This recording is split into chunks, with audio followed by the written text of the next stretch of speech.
对于小四这种模样，林峰一阵无奈地摇了摇头。告诉你吧，无论红糖还是白糖，它们都是从甘蔗里面提炼出来的。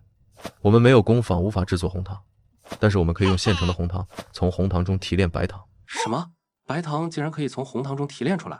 白糖就是提纯后的红糖，制作白的关键在于提出杂质，使用木炭或者樟木的树灰都可以。先将红糖煮沸，再把树灰加进去，里面的杂质就会被树灰吸收，这样就行了。那就行了。即将杂质吸收后，难道不分离了？你想吃灰？做完前面的步骤，可以使用粗布或者网纱制作滤网，便可以将白糖过滤出来了。可是树灰应该怎么挑选呢？过滤网又要如何制作？这个先不急，我要休息了。朱元璋二人听到林峰如此轻描淡写的就将白糖工艺说了出来，都是愣在原地。父皇，白糖的制作方法真的这么简单？我怎么觉得不大现实啊？白糖的制作方法我不懂，不过林峰之前一直没有说过大话，困扰世人千百年的问题不就被他解决了吗？这倒是，林峰总能将复杂的问题简单化，这次应该也没有意外。这家还在卖关子，我就不信我大明的工匠连这点东西都做不到。彪儿，这件事情交给你去办，一定要保密。大街上人来人往，叫卖声络绎不绝。小四捧着乞讨来的半只烧鸡递到林峰面前。大明要完了，但你有这么厉害讨饭的技术，你完不了。先生，您敞开了吃，不够我再去讨。林峰是一名穿越者，系统没有直接开启，反而要求他先当1年乞丐，无奈之下只能乞讨为生。好在前几天碰到这个小四被人欺负，随手救了下来。他不知道的是，自己救下的就是当今皇帝朱元璋的第4子，未来的永乐大帝朱棣。林峰斜躺在太白楼窗户的底下，右手上拿着小四给他乞讨来的半只烧鸡，左手拿着一把蒲扇摇晃。小四看着林峰啃烧鸡的动作，咽了口唾沫。先生，吃饱喝足，继续给我讲讲王朝周期呗。你说这是大明要完的根本，我一直不明白。大汉400载，大唐289年，两宋319年，元廷98年，400似乎是一个王朝极限，你怎么看？小四听到林峰的话，仔细思索许久。先生，依学生见，这是后来的君王倒行逆施的后果。虽然这也是其中一部分原因，但最重要的是4个字：土地兼并。今天我就来给你讲讲，天下一统后，土地会经历3个时期：一、王朝初建，百废待兴，农民有自己的土地，粮食不断积攒；二、王朝中期，地主豪绅开始兼并土地，虽然他们很贪婪，但农民还能有收获；三、王朝后期，粮食产量达到上限，地主豪绅的贪婪却没有上限，他们会继续剥削，直到矛盾激化，社会动荡。朱元璋自林峰开讲，便站在他们楼上一动不动地听着。这就是老师找的乞丐先生。我作为大明太子，也有过类似的想法，但也没他想的如此透彻。难道他是治国之才？朕称帝以来打压地主富商，果然是对的。这个乞丐果然没有那么简单。这次来对了，老四没有让朕失望。先生，我明白了。王朝灭亡最主要的问题就是土地分配。林峰吃饱喝足，打了个哈欠，就准备睡午觉。先生，据我所知，当今陛下一直以来强势打压地主富商，兼并土地，将土地收归国有，然后低价租给百姓，是不是说明大明能跳出历史周期？林峰听到小四的话，不仅没有认可，反而摇了摇头。皇上的手段作用几乎为零，对大明跳出历史周期没有丝毫作用。朱元璋听到这话，勃然大怒，手上的茶杯被他捏碎。庶子放肆，竟敢质疑我的手段，让毛香给我把他抓起来。朱标见状，连忙伸手拍朱元璋背，给他顺气。父皇息怒，不妨听听他接下来的话，听完再抓也不迟。哼，我倒要听他，他能说些什么？若不说出所以然，我定要将他斩首示众。周围的行人络绎不绝，却没有人在意这2个平平无奇的乞丐。先生，我感觉皇上的压制空前绝后，为什么你说没用呢？哪个开国皇帝的手段不强硬？昔日汉武帝手段通天，还不是贫穷者依旧无立锥之地？先生，可我认为大明业有可取之处，那就是官府管田，然后租赁给老百姓。说起来容易，做起来难。就说江南，官田比例高达40%，但百姓好处却没有。若遇到天灾，风险全在百姓，这种烂政策还不如前元呢。小四难得有了一丝急切。先生，依您之见，这种问题需要怎样做才能免除？无解。难道连先生你都没办法吗？起码现在没办法。不妨实话告诉你，这个问题只要有皇帝就没办法解决。若想根除，除非皇帝并不存在。小四倒吸一口凉气，汗毛都竖起来了，探头探脑，四处查看一番，见没人在乎自己这2个乞丐，这才松了一口气。简直放肆！大逆不道之言，锦衣卫何在？给我砍了他！父皇莫急，再给他一个解释的机会。若他不说清楚，今日便是他的死期。林峰瞧见小四垂头丧气的模样，不由轻一笑，摇了摇手中的蒲扇。普天之下，莫非王土；率土之滨，莫非王臣。皇帝便是天底下最大的地主，只要皇帝在，土地兼并只能减缓，不会消失。一直压制，最终的结果只能适得其反。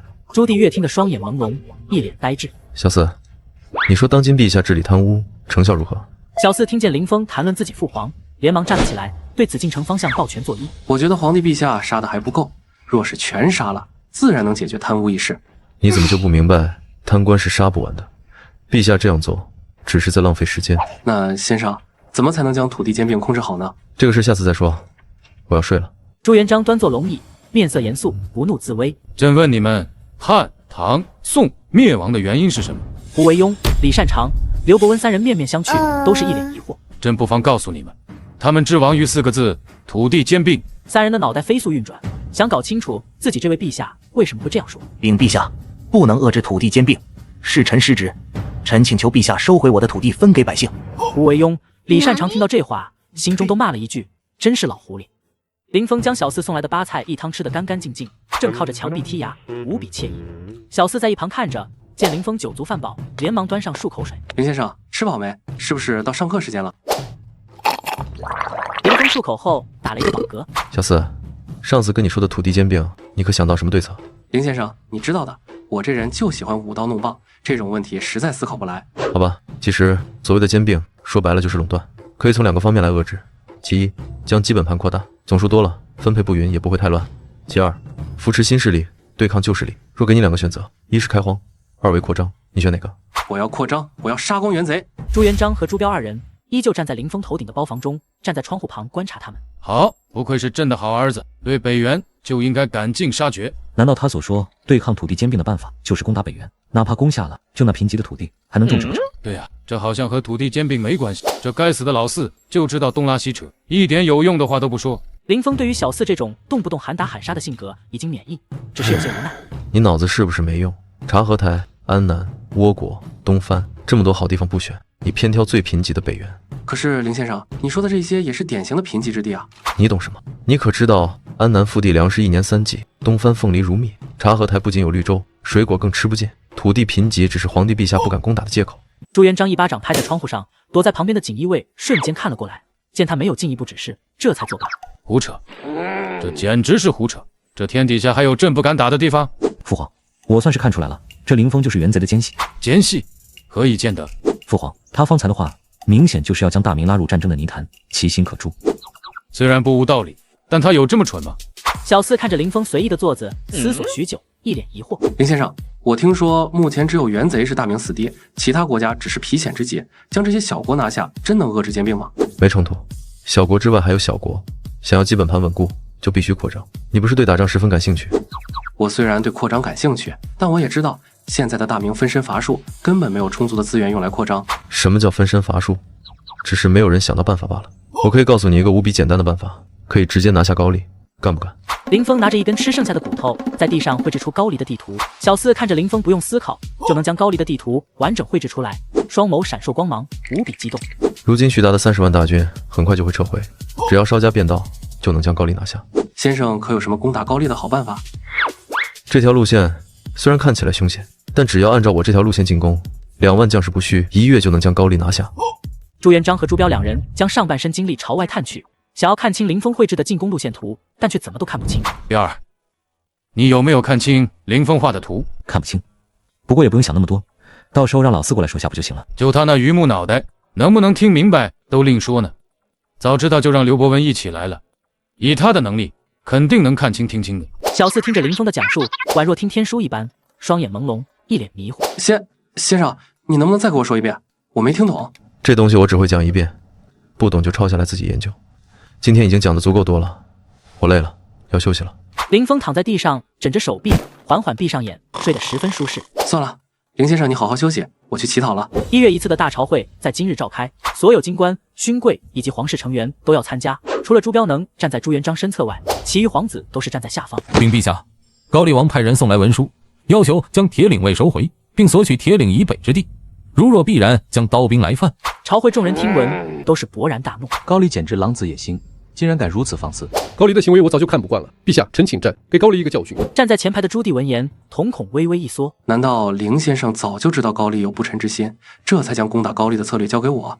凌先生真乃神人也！正在众人讨论激烈的时候，胡惟庸站了出来，给众人泼了一盆冷水。陛下难道忘了高丽虽不过弹丸之地，但道路崎岖，易守难攻。当年隋炀帝发兵100万，都不能将高句丽灭掉。哪怕唐高宗攻城，没多久又被新罗抢过去，对高丽发动战争，弊大于利呀。望陛下三思。吴惟庸的话一出，在场的所有人瞬间安静了下来。父皇，臣有话说。真是腐儒！我泱泱大明连攻一个小国的勇气都没了吗？咱们大明的骨气都被你们败坏了。禀父皇，儿臣有一法，只需发兵2万，用时1个月就能将高丽拿下。四殿下，你这口气未免太大了吧？高丽帝师哪怕海军支持，最起码也要3个月时间，你竟然说只需要1个月就能拿下？朱元璋和朱标听到朱棣的话，都是露出一丝旁人看不见的笑容。场上其他不知情况的文武百官对朱棣的行为都是露出不屑，甚至看好戏的表情。你一个10几岁的小娃娃，战场都没上过，站在一旁听着就行。父皇，你就让四弟把话说完吧。朱棣方才还义正言辞，如今朱标让他开口，却又哑巴了。父皇，我担心你们听不懂，我便将地图准备好了。朱棣将自己描摹但还未参悟的地图递了上去。朱元璋拿在手上观看，越看眼睛越亮，越看越激动。这种进攻路线真乃奇思妙想，拿下去，让文武百官都看看。太监手捧地图，在文武百官中穿越。陛下，这路线虽然奇思妙想，但对将士的考验却无比困难。只是走过去，2万人最起码就要损失5000，简直得不偿失。哼，打仗哪有不死人的？依我看，这种路线若是成功，那简直是神兵天降，定能打高丽一个措手不及。见文武百官又吵了起来，朱元璋无奈扶额，看向默不作声的刘伯温。伯温，你怎么看？陛下，依臣之见，可将地图交给北方的徐达将军，让他自行判断是否可行，更加恰当。如此，就让人抄录一份，800里加急送给徐达。这等巧思绝对不是四皇子所能想到的，他背后定有高人，回去得让人查查。小四思考许久，最后决定不想太多，只是谄媚地看向对方。凌先生，今天讲什么？还是将遏制兼并吗？不，今天讲内政。内政？可是内政怎么能遏制兼并？难道用律法压制？你说兼并会产生矛盾，最终会变成什么矛盾？我觉得会导致国家与老百姓离心，最终老百姓会揭竿而起，到时候就一发不可收拾了。小四一说这话，顿时捂住了自己的嘴。可是老百姓为什么要起义？他们没了土地就无法存活，这似乎是个死胡同啊！还算不错，税负总要用个固定的数据确定，若不以人丁来确定，固定的数据若并不是人口，那只有田产是固定的了。虽然会有新开荒的地，但总数不会有太大变化。不错，用田产来固定更为合适。田产增加，赋税就要增加，且那些皇亲勋贵也得交税，没他们带头，他们下面的地主财主也会抗拒交税。只有按照田产数量来交税，兼并的速度就会得到限制。两人站在那，听清林峰对于土地兼并的遏制手段，都是愣在原地，暗自称奇。父皇，若真用这种方法来收赋税，一个人拥有越多的田产就越不划算，这样一来，土地兼并就能得到遏制了。虽说效果显著，但若真的实施起来，难度将会是极大的。小四仔细分析林峰的话，双眸烁烁放光。林先生，你有没有闻到什么味道？什么味道？难道又要上菜了？是杀戮的血腥味儿。若真按先生这样改革税赋，那么将会是一场无比血腥的杀伐啊！不错，改革如剜肉，伴随的是血流成河。良久，林峰见小四逐渐冷静下来。原来如此，不过要想改革，注定会血流成河，这是避免不了的。可是林先生，以你的智慧，难道没有两全其美的办法？自是有的，只要让所有人都期待改革的推行，自然就不用流血了。这怎么可能？改革怎么可能让所有人期待？那些既得利益者就不可能期待。那是基本盘没有变化的改革。若扩大基本盘，让大家都有利可图，自然就能避免流血牺牲。扩张和改革同时进行，就能避免流血牺牲。朱元璋和朱标二人听到林峰提出的方法，都是一脸茫然的愣在原地，就连手上的茶水凉了都不知道。父皇，若这样做，一边扩张一边改革，国力根本难以支撑，难道就不担心国家分崩离析吗？这我也不知道，不过我相信，既然林峰提出来了，他肯定有解决办法的。林峰打了个哈欠，睡意逐渐上升。将基本盘扩大只是其中一条，最重要的一点就是要将勋贵和士绅的利益和朝廷利益紧紧捆绑在一起。捆绑在一起？对，就像一条大船行驶在波涛汹涌的大海上，众人为了利益将力量合一，朝同一个方向驶进。林先生，我明白了，若现在就开始改革，是否可行？时机尚且不成熟。好了，今天已经讲得够多了，我要睡了。二人看着那位躺在石狮子上闭目睡觉的林峰，开始怀疑起自己来。父皇，你别想太多，哪怕真有什么问题，林峰也一定会有解决办法的。说不定我们明天来，他就会说了。一只海东青屹立在辽阔的白山黑土之间，徐达看看这前方杳无人烟的地区，一脸迷茫。如今天下初定，按理来说老百姓应该安居乐业才对，为什么这里的人烟如此稀薄？大将军有所不知，辽东这个地方一直以来都是战争风向标，若此地人多，反而说明战争严酷。二人商谈如何对付女真人的时候，从背后一匹快马飞速靠近。大人，京城的加急文书。徐达面色一变，连忙接过文书仔细翻看，不过越看表情越古怪。皇上这是打算将高丽强行拿下？拿下高丽倒也不是不行，只是使用武力，这是万万不可啊，根本不划算。我知道啊，只是皇上下令让我们用2万人，1个月内拿下高丽。这简直是天方夜谭，怎么可能做到？二人思考对策的时候，文书中夹杂的地图掉了出来。徐达看着上面的行军路线，口中惊呼：妙啊！皇上居然会如此神奇的战术，若如此做，还真有可能1个月之内拿下高丽。在徐达的指令下，很快便带来几个高丽人。通过询问也确定，这地图竟然是真的。大将军是不是已经确定要攻打高丽了？不错，有陛下这一条行军路线在，若不出意外，拿下高丽易如反掌。可是这样直接去，是不是有点冒失？可否需要我派斥候先摸一摸路线？不行，不说斥候容易打草惊蛇，陛下那边已经下了军令，我们根本没有时间拖着。待我带人出发，你就带人凯旋。记住，一定要将声势造大，让天下人都知道才好。只有这样，我带人奇袭才能发挥最大效果。高丽国虽然平民过得惨淡，但高丽王的王宫依旧无比豪华，守卫森严。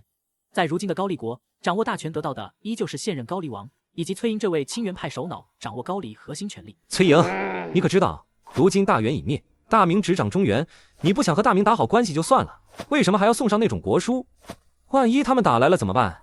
我们高丽国环山绕水，易守难攻，怕他们做甚？他们只要敢来，我就敢让他们有来无回。道传，你别紧张，不过是修了一封国书讨要领地罢了。大明哪怕不给，也绝对不可能打过来的，除非他们想再遭一次灭国之战。父皇，如今中原已经是大明的天下，我们还是早日言和的好。你怎么长他人志气，灭自己威风？等大明再消耗一段时间国力，我高丽就有机会效仿成吉思汗入主中原了。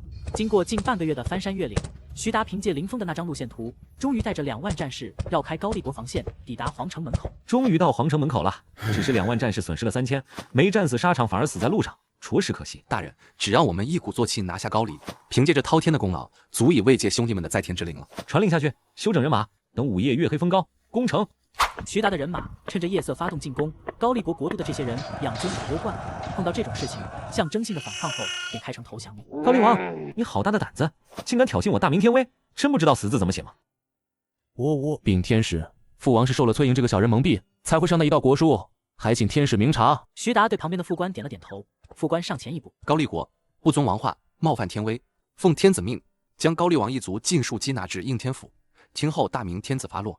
天使大人下了斗胆提个要求，你说说看，此事乃崔莹一人所为，如今罪人伏诛，念在我高丽没有反抗的情况下，还请饶了那些不知道实情的将士。大朝会上，文武百官正在为上次未解决土地兼并的方法而争吵。殿外，传讯兵大喊捷报的声音传了进来，大殿瞬间安静下来。太监连忙接过，飞速递给朱元璋，念。徐达将军报，托陛下洪福，有陛下所赐行进路线的功劳，臣已平定高丽国祸患，将高丽王室捉拿，高丽国的一切尽在掌握中。什么？据我所知，徐达就带了2万兵马去吧？怎么就平定高丽了？父皇大喜啊！平定了高丽，解决土地兼并指日可待啊！陛下，此乃天大的喜事。据说高丽沃野千里，矿产富饶，只要迁移大明人口过去，足以解决我大明口粮问题啊！陛下不可啊！我大明乃天朝上国，怎么能做夺人土地的事情？我认为还是让他们称臣纳贡最好。你若有办法解决土地兼并，那就说出来；没有就闭嘴。传旨，愿意去高丽的人，朝廷报销路费，府衙不得阻拦。同时，田税改革照旧，此事交给太子朱标去办。李善长躺在长椅上，一脸疑惑地看向众人聚集在自己家中。可是朝堂上发生了什么事情？你们聚集在我家里做什么？还不赶快离去！我好不容易告了病假，只待过段时间，等我淡出陛下视野，便能告老还乡了。你们这时候过来，万一陛下猜忌怎么办？丞相，我们这也是不得已啊。陛下打下了高丽，想要派百姓过去生活。什么？徐达那个老家伙竟然真的只用2万人就打下了高丽？到底是哪位高人的主意，竟然有如此威力？丞相，先别管是哪位高人，我等世家占据大明近乎6成田地，若那些干活的人都走了，我们没人干活，天地荒废了怎么办？是啊，丞相，百姓走了，谁来给我们干活啊？我们来此是想求丞相大人前去劝阻陛下收回臣命的。你们这群成事不足败事有余的家伙，你们莫非是觉得陛下提不动刀了不成？不敢，不敢。陛下打下高丽，并派百姓过去生活，这就是给我们的警告，告诉我们田地多有什么用？没人打理就是荒地。再加上田税制度改革，若我们再不放出田地，恐怕下次落下来的就是屠刀了。什么？竟然有这种事儿？事情我也已经告诉你们了。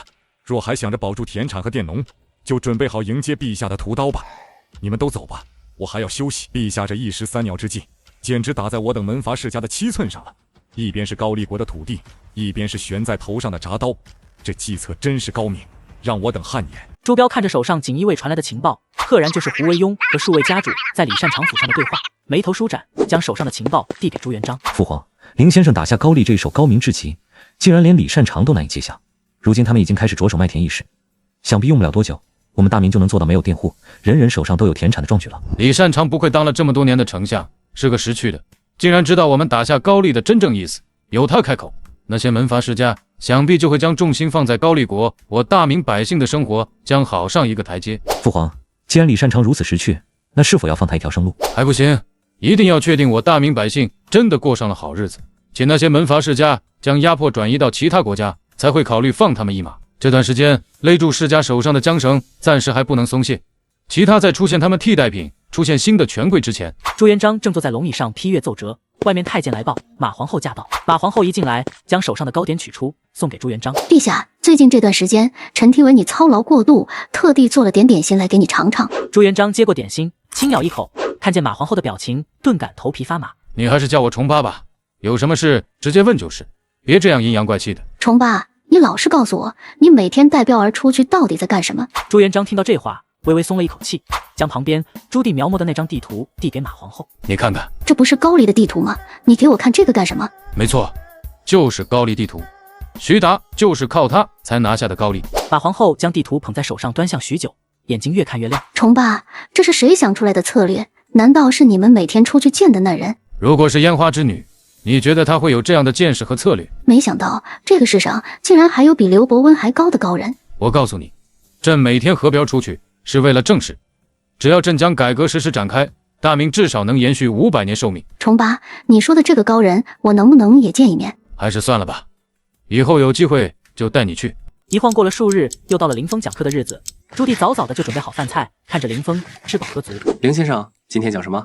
先不急，我上次给你留的作业，你领悟的怎么样了？凌先生说的哪儿都对，你学生做的并不会出错，这就是学生的领悟。尽信书不如无书，你一定要有自己的主见和思考。学生明白。我上次说，皇上无法改革成功的主要原因，就是他离不开勋贵。想改革，就要在勋贵身上剜肉，他们会死保自己利益，从而抵制改革。凌先生，可是我听说皇上要削弱勋贵实力，更要把权力转移到新人身上。你觉得这可能吗？皇上这样做根本没用，看似打压了勋贵领袖，但后面提拔的新人依旧要在勋贵寻找，最终还是会让李善长、刘伯温等人推荐。父子二人互相对视一眼，都看到了对方眼里的惊讶。这种事情，林峰是怎么知道的？父皇，难道林峰在宫中有眼线？否则他怎么可能知道这么多事情？不，宫里绝对不可能有他的眼线，不然我不可能不知道。我猜他可能是通过朝廷的一些蛛丝马迹猜出来的。此人心思之敏锐，实属罕见。父皇，若如此，你当真要启用杨宪和胡惟庸这等勋贵？他们的品行根本无人知晓。不仅要启用，还要重用，只有这样，其他勋贵才会服气，才能更好的掌控众人。不过，也要在勋贵中找年轻一点的。朱棣听到林峰的话，脑筋转得冒烟。凌先生，皇上可是杀了傅有德这种开国勋贵的，怎么可能再次让勋贵手握大权？这你就不知道了。皇上杀勋贵，不代表皇上不用勋贵。勋贵那么多，皇上怎么可能杀得完？相反，他还会继续启用勋贵，甚至重用。凌先生，我明白了，勋贵不一定就是阻挠改革大的人，相反，他们是国家的基本盘。皇上为了朝堂稳固，也会重用这些人，只有这样，天下老百姓才会服气。可是凌先生就没有其他解决办法了吗？办法自然是有的，不过遗憾的是，这个办法被皇上自己取消了。被皇上自己取消了？这怎么可能？皇帝陛下那么英明神武，怎么可能做这种自绝根基的事？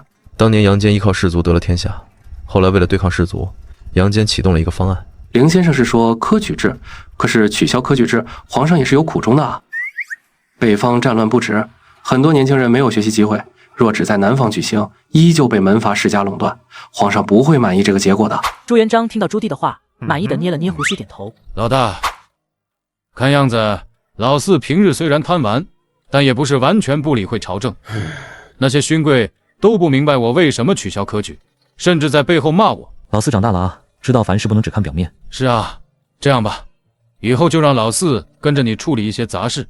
OK， 我看这小子日后说不定能超越老三。父皇，平日里老四最懒，没想到他却最明白你的心意，这一点我也没想到。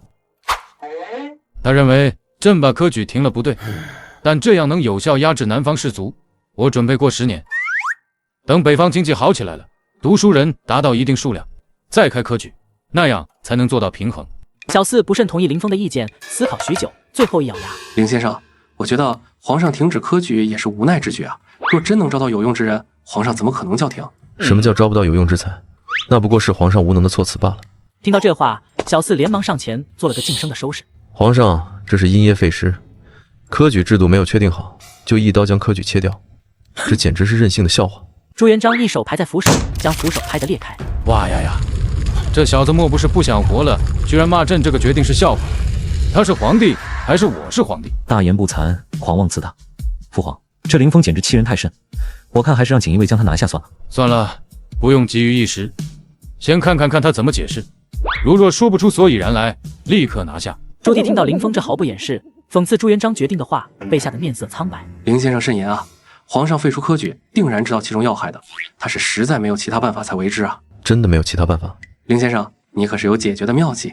自是有的，还请先生教我。不急，我先问你，大明科举最大的问题是什么？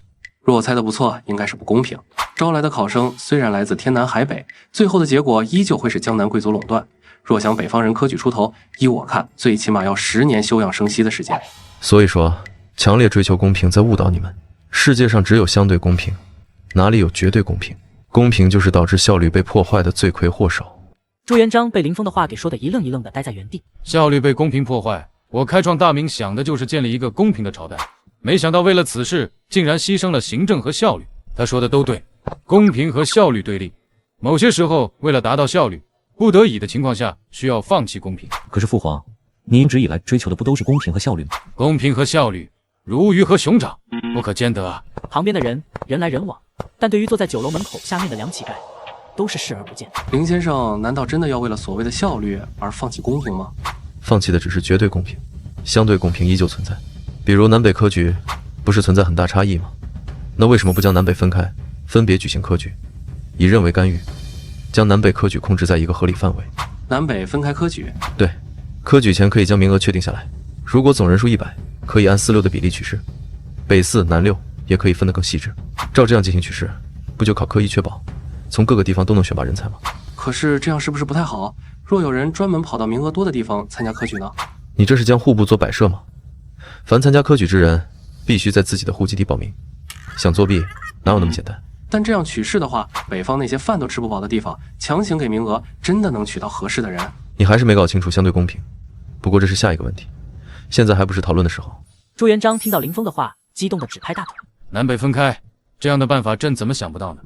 如此一来，科举就完全没有废除的必要了。父皇，这样强行达到一种平衡，真的公平吗？我觉得对于个人来说可以不太公平，但对于整个大明来说，一定要公平。朱元璋二人将林峰的话记录下来，细细揣摩许久。分开取士，最起码比直接废除科举，断了天下人上升通道要强得多。如今并不知道有多少人在背后骂朕分开科举，那些人最起码还有一丝机会。这样总比直接一刀切了科举好。父皇，我认为要实施此法，可以把它当成潜规则。科举依旧面向全国，但需要按照他们的户籍验卷，最后再按照比例进行取士。这个提议不错，如此一来，科举就恢复了以前的模式，但又能相对公平。小四见林峰吃饱喝足了，连忙上前给对方捏腿。林先生，若按照你的方法实施，那些有用之人该怎么找出来呢？若不是皇上对无能学子失望，恐怕也不会直接将科举废除。有2个方法，见效有快有慢，你想听哪个？自然想听见效快的。是吗？那我偏给你讲慢的。元朝之前把汉人分为南人和北人，燕云之地更是从后晋时期就被割让了出去，如今已经过去500多年，这才过去几年，你就想让他们改变？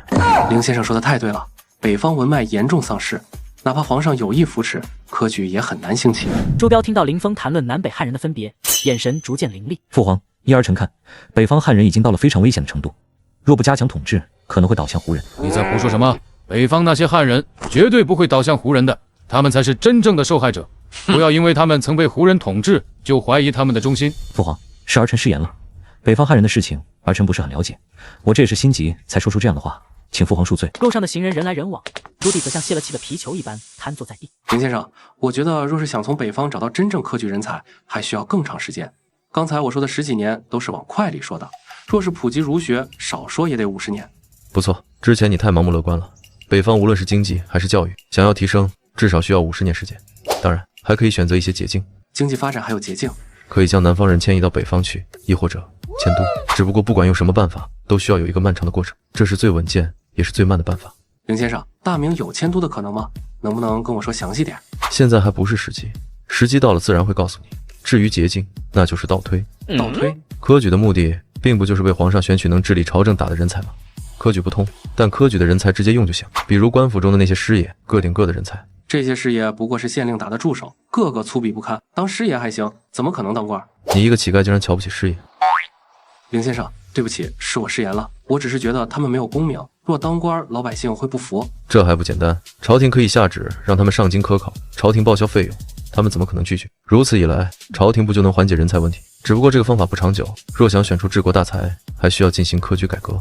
朱元璋二人听到林峰提议从师爷中选拔人才，都是一脸喜色，惊呼一声：如此大胆的想法，成本却不算太高。父皇，那些师爷真的可以用来治国？应该可以。之前科举选拔的那些才子，五谷不分，五体不全，连最基本的常识都不知道，如何治国？衙门里的师爷，他们成天和百姓打交道，对于百姓的诉求最理解，也最清楚如何治理百姓。朱棣仔细琢磨林峰的提议，眼眸微微发亮。林先生，大明如果能从这些师爷中发掘出人才，再给予一定功名，或许就能制衡勋贵。这种方法能使用多少次？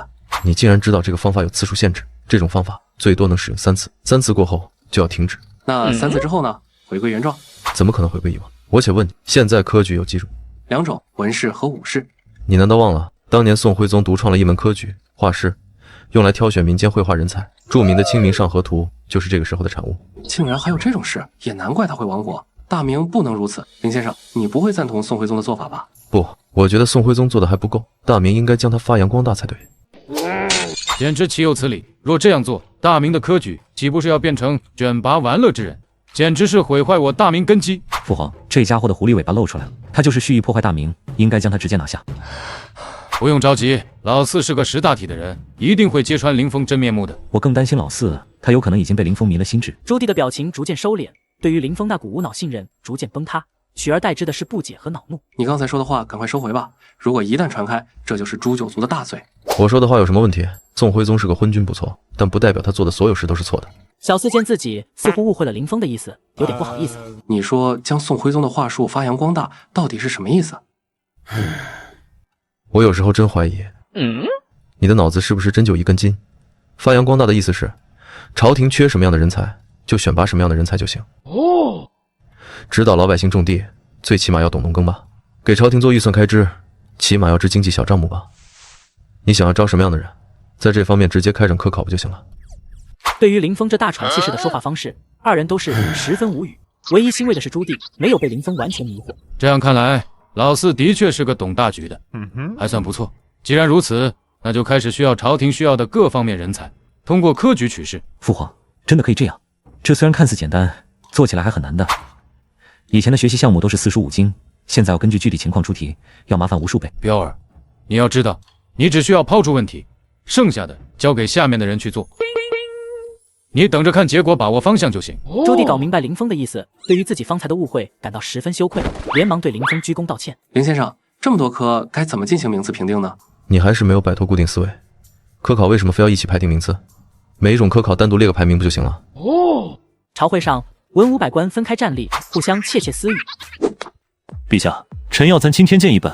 钦天监滥竽充数之人颇多，导致天时不准，误差竟然超过15日。明明是大暑，却被定为小暑，直接影响农民播种。胡惟庸的话一出，朝堂上的人顿时哗然。陛下，臣认为钦天监还是需要的。若他们不记录时日，还有何人能制定立法？你要知道，晓得天文的人可是无比难得的。传旨，将钦天监那些滥竽充数之辈全部押入大牢。至于空缺，就以科举的名义，向全国招收天文方面的人才。朱元璋的话一出，朝堂顿时一阵哗然，如菜市场一般吵吵闹闹。陛下不可啊！陛下才废除科举，这才多久又重开？政令怎么能朝令夕改？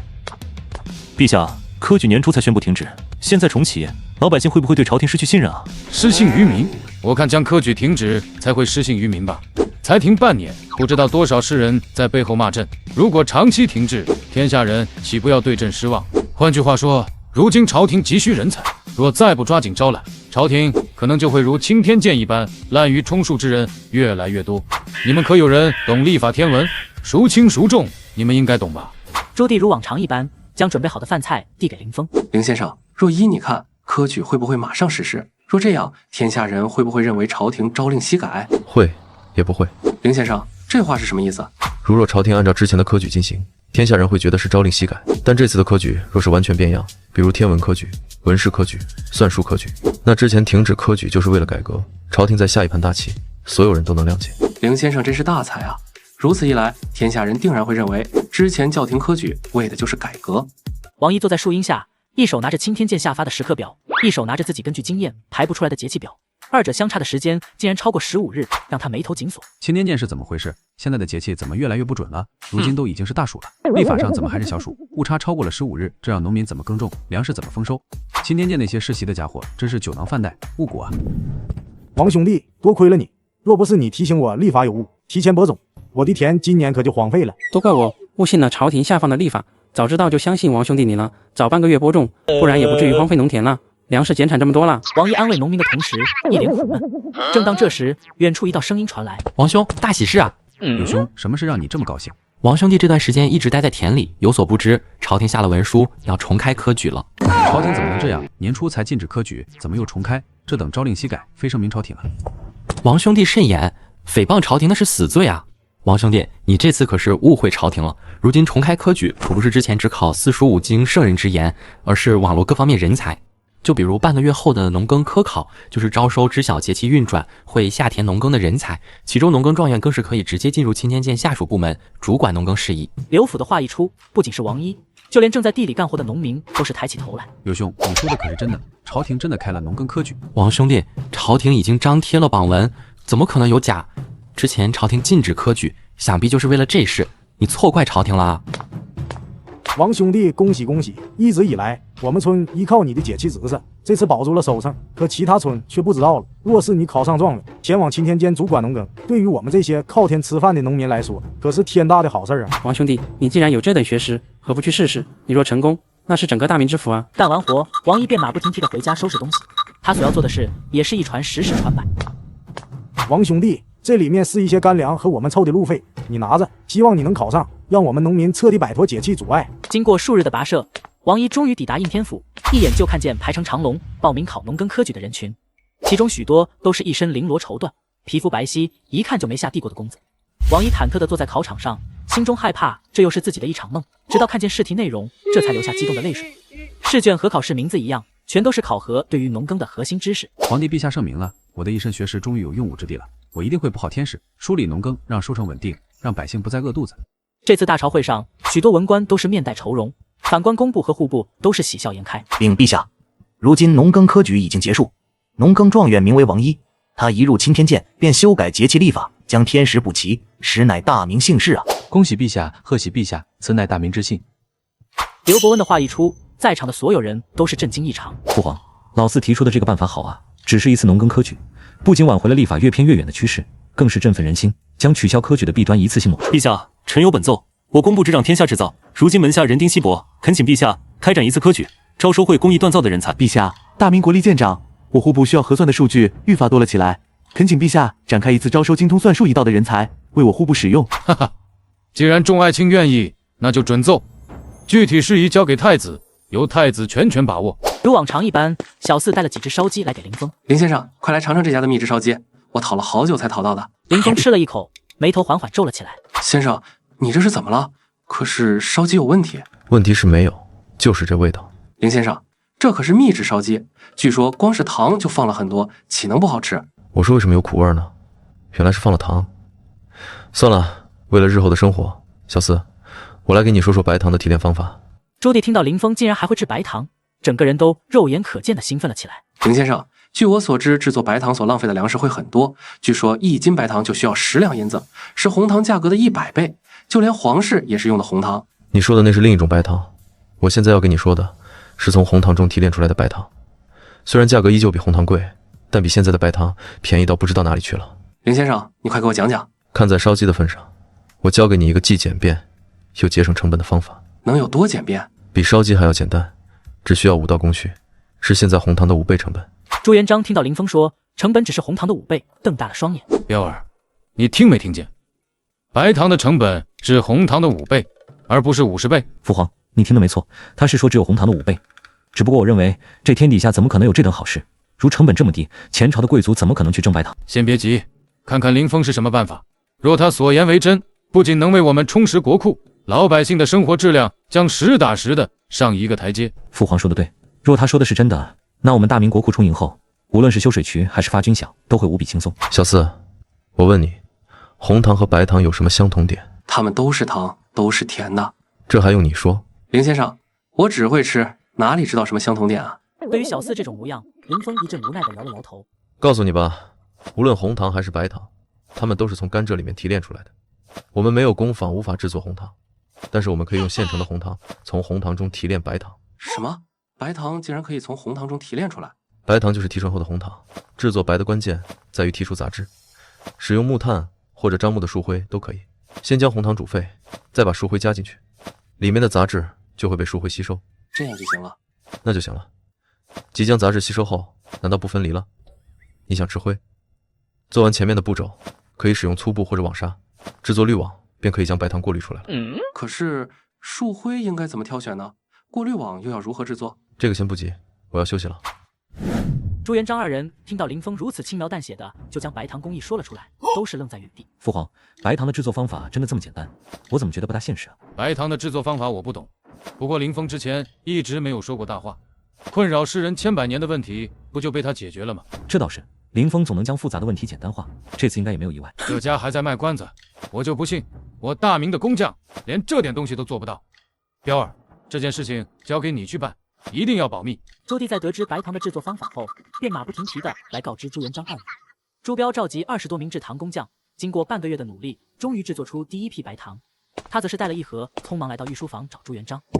父皇，林先生所说的白糖做出来了，不过没达到林先生说的5比1，只能做到7比1。朱元璋打开锦盒，一滩洁白如雪的白糖静静躺在其中。好，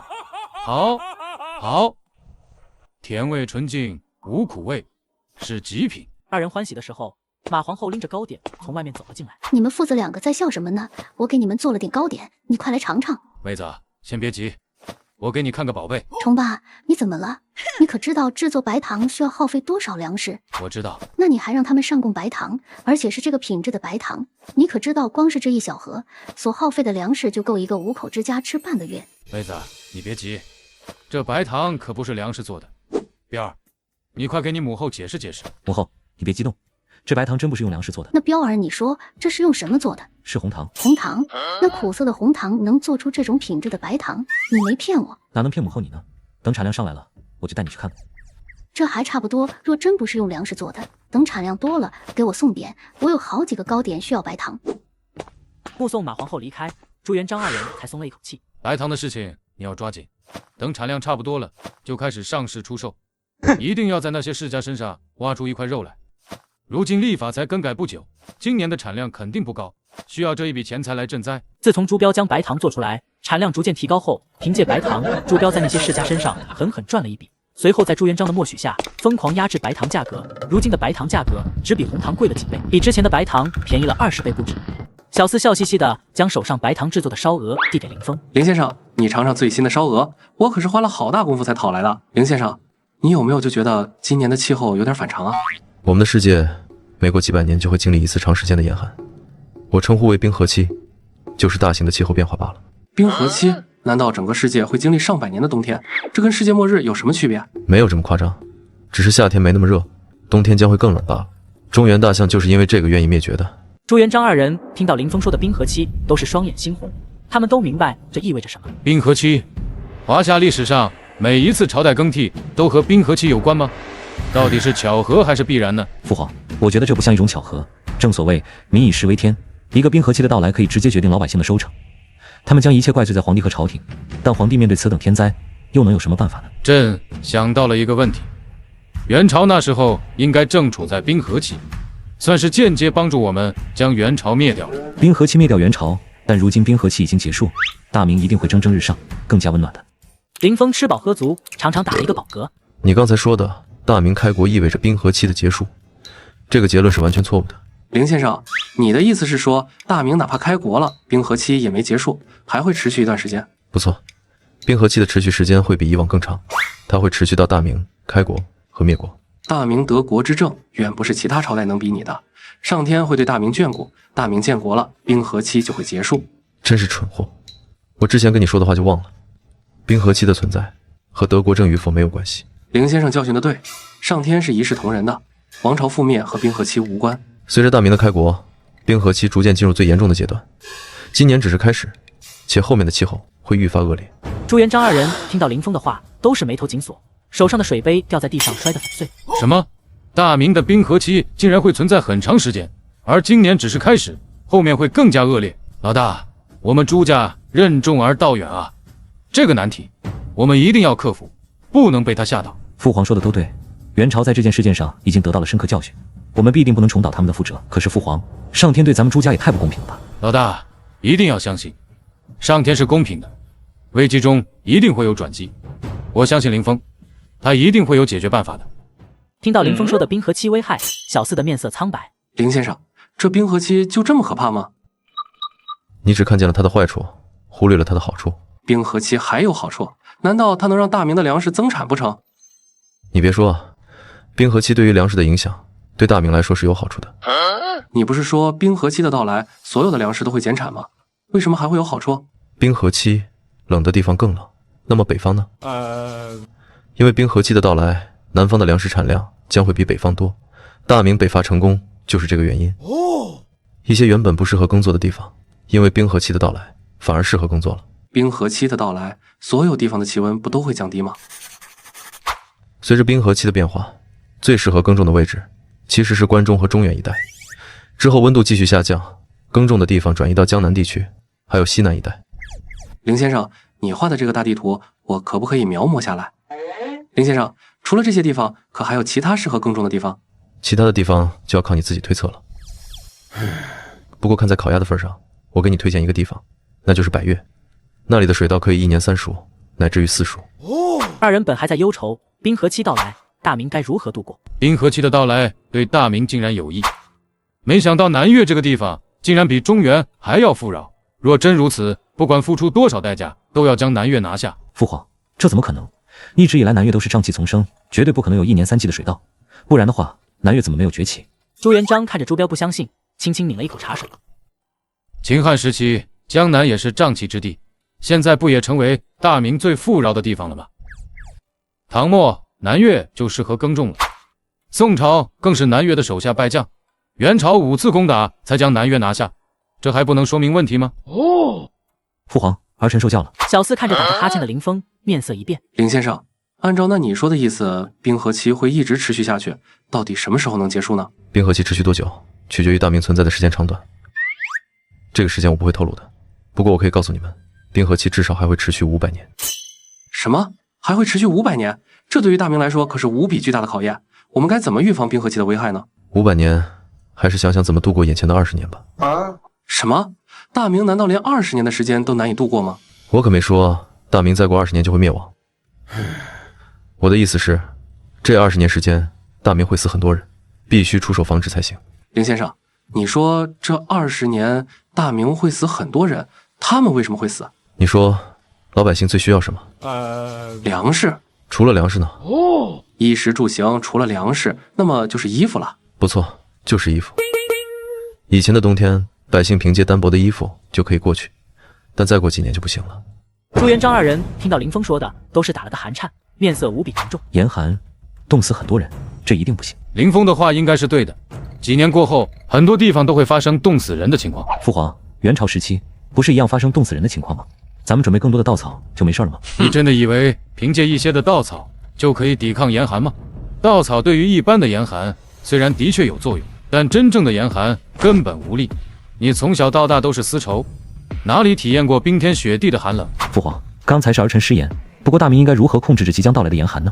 如今只有几年时间了，得尽快出手才行。在这个问题之前，我们应该考虑冰河期到底会死去多少人。根据记载，元朝时中原冻死了大约20万人。若我大明准备充足的话，冻死的人应该不会超过10万。小四听到林峰的话，被吓得面色苍白。林先生，按照你的估计，大明会冻死多少人？大约200万吧。什么？不就是一个冰河期吗？怎么可能死这么多人？林先生，大明需要怎么做才能帮助老百姓抵抗这次严寒？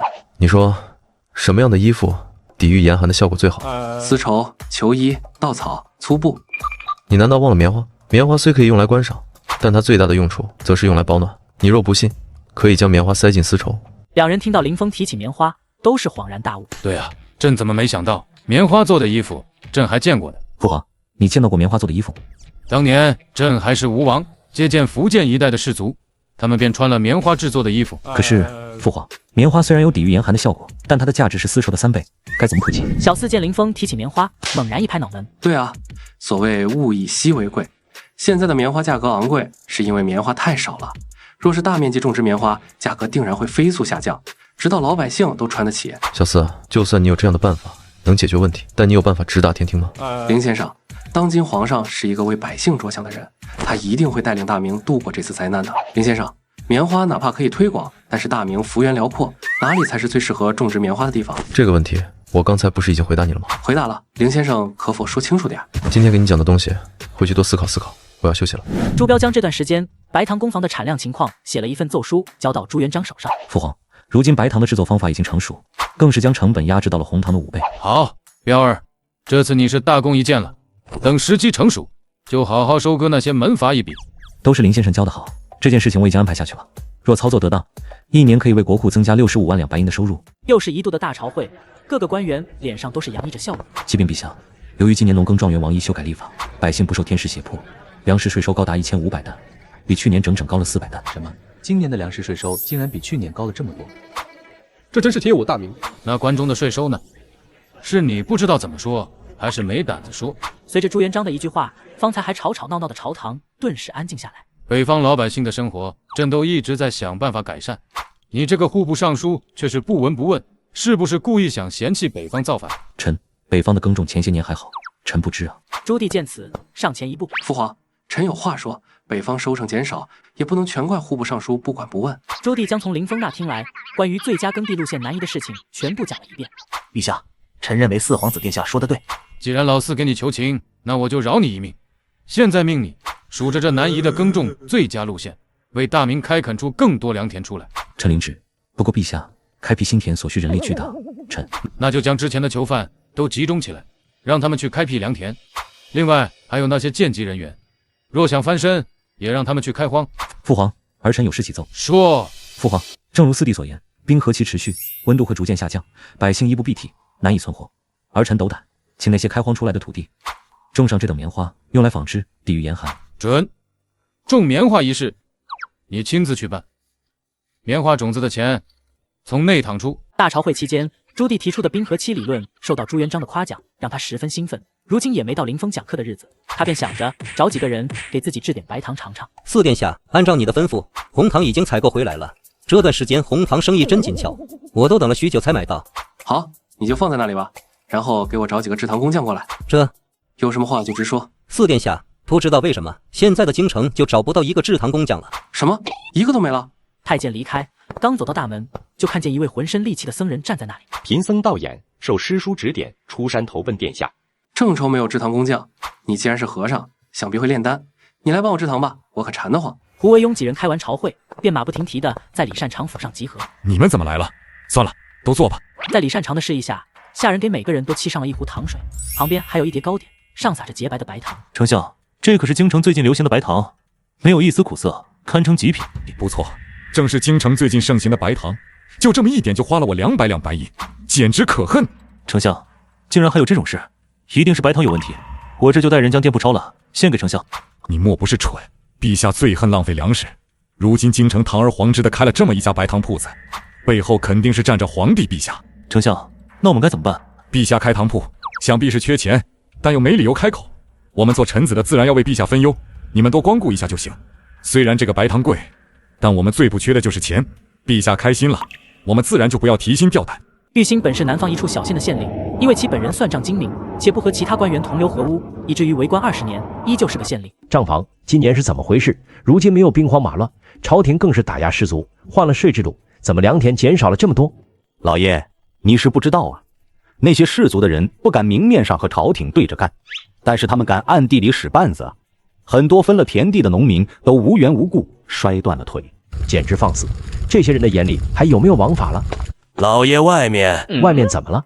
京城里的大人物来了，让你去见他。不知道又是哪家的公子过来打秋风的，你们在这里等我，账房带着账册跟我走。自从大朝会中，朱元璋让朱标统管开荒以及种植棉花一事，他就先带着少数人马来到江南踩点。听闻这里的县令不同流合污，就过来看看。20年县令，治下无一人饿死，天冷时更是放百姓进县衙避风。我大明若人人都是这种官员，那该多好！没多会，玉兴带着账房，抱着账册，匆匆赶来。他看着端坐上首的年轻人，以及他身后站着的锦衣卫，一脸疑惑。放肆！太子殿下在此，尔等还不行礼？玉兴二人得知面前人是太子，都是脑袋一阵空白，下意识弯腰行礼。既然你带了账册，正好给我说说你这里的耕地情况。殿下，我这里耕地17000亩，若人手足够，还可开荒2万亩田地。朱标见玉兴随口就能报出准确数字，满意的点了点。你不错，有殿下这一句话，臣死而无憾了。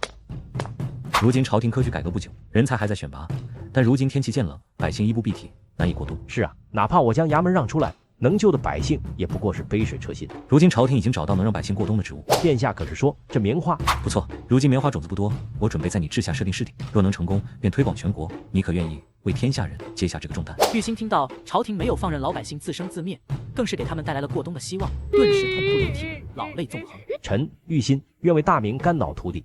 大朝会如期举办，有着朱标在背后帮衬，再加上玉兴自己的努力，棉花作物很快便在他所治下的县城推广，再加上朱标卖糖行业得来的暴利，支撑开荒和播种完全绰绰有余。不过2年时间，棉花作物便已经在大明推广过来，只要有手有脚，经过一段时间的努力，都能买上一床暖和的过冬棉被，被冻死的人口大幅度下降。大明玉兴推行棉花作物，极其开荒有功，这升任户部右侍郎。陛下，臣今日小腿肿胀，太医确诊为小可症糖尿病，最多还有1年可活，特来请辞。若是之前，朱元璋定然不会如此轻易地放过李善长。不过如今在自己一系列政策下，士族分崩离析，不再有对抗皇权的能力，再加上对方得了糖尿病，命不久矣，便决定放对方一马。陛下果然是真龙天子，手段神秘莫测，最后竟然还能给李善长一条活路。既然如此，岂不是说明我也有活路可走？这个朝堂才是我心中的朝堂。如往常一样，林峰靠在太白酒楼旁乞讨，但和之前不同的是，如今棉花种子推广，酒楼掌柜的棉衣很多，就给了一件旧的给他，让他不那么冷。这大明怎么和自己想的不一样？棉花怎么这么多？就连我这个乞丐都有人施舍棉衣。正当这时，林峰看见前方一座豪华马车正朝自己这边驶来，从马车上下来一华服男子和一黑衣和尚。林先生，没想到吧？我是大明皇子。确实没想到，我还在奇怪为什么大明发展的这样快，而且都是一些我说过的策略。原来有你这个皇子在。先生，给你介绍下，这位是道眼和尚姚广孝，如今算是我的智囊。我冠先生道运非凡，想必是个世外高人。老和尚，我劝你一句话，屠龙术这个东西少用。我不明白先生说的是什么？什么意思？你自己明白的。不一会，皇城大门打开，朱元璋的仪仗队缓缓出行，停在林峰面前。多日使用先生策略，今日终得一见。今日来，特聘先生为我大明国师。林峰的脑袋中久违的系统声响起。弟弟，系统来迟了，宿主见谅，回表歉意。回去后给你银行卡多打10亿，是否回归？这里啥玩意没有，快让我回去过土豪生活。19。林峰站起身来，看着面前浩荡的人群，对朱元璋既然微微拱手一礼。陛下，国师就免了。离开前，只想和陛下说一句，愿陛下善待百姓。众人不明白林峰说离开是什么意思时，就看见林峰的身躯缓缓变得透明，最后化作光点，消散在他们面前。